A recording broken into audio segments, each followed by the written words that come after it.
This video will show you how to compute the Normalized Difference Vegetation Index, or NDVI, using ArcGIS.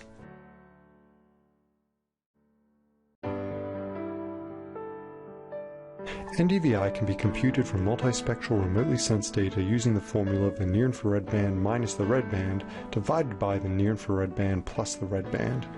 This yields values that range from -1 to +1, with -1 values indicating low vegetation content and values closer to 1 indicating high vegetation content. For the demonstration, we're going to be working with a Landsat 8 scene of western Vermont. There's Lake Champlain, there's the Green Mountains over on the east covered by clouds, and there's Burlington, Vermont, Vermont's largest city.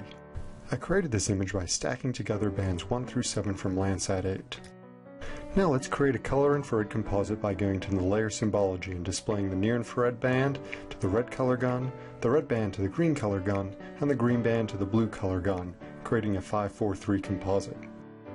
There are a number of ways to compute NDVI in ArcGIS, but the quickest and easiest is to go to the Windows menu and activate the image analysis tools.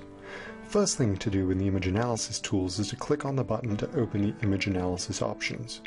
Once in the image analysis options window, click on the tab for NDVI.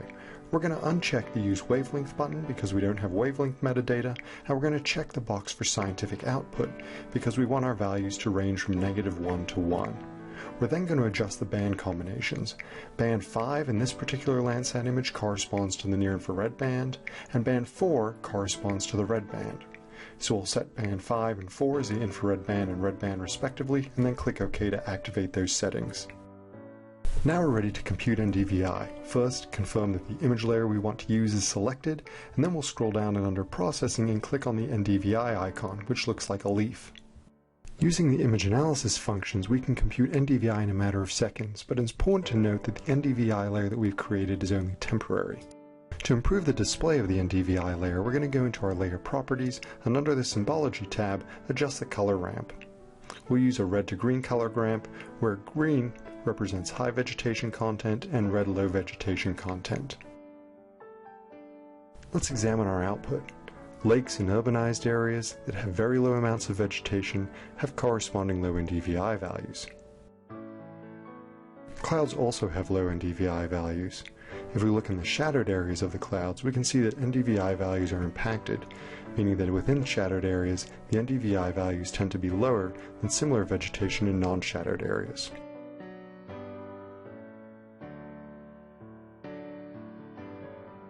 Zooming into downtown Burlington gives us a chance to look at NDVI values in an urbanized area. We see that the city center, which has very few large patches of vegetation, has low NDVI values, but surrounding areas, even residential areas with large tree canopy, do have higher NDVI values.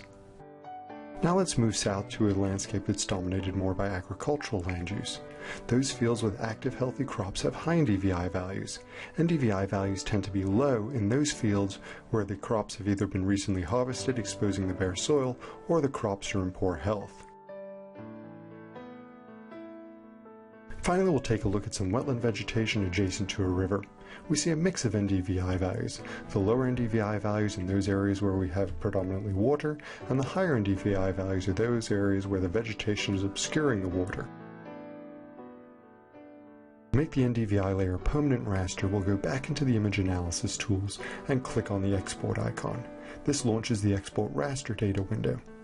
The first step is going to be to specify the location for this new raster file.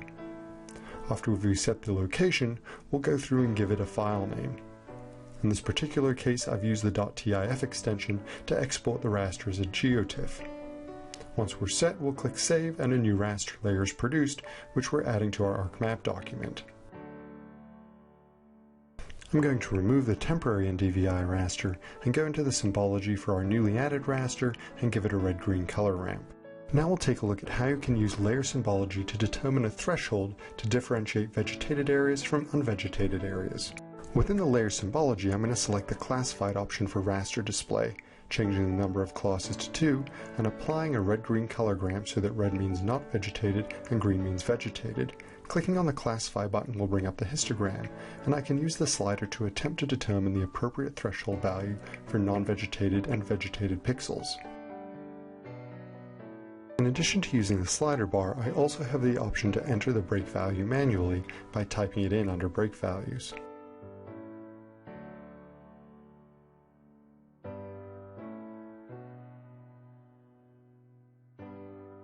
We can now use this threshold value in the raster calculator to create a new raster layer that consists of vegetation and non-vegetation. Opening up the raster calculator, we're going to use our NDVI layer in the expression and simply say greater than 0.25, which we determine to be the threshold value. We're going to output this to a new raster layer in GeoTIFF format, so we're adding the .tif extension at the end. Clicking OK will execute the raster calculator operation. The pixels in our resulting raster layer have values of 0 and 1.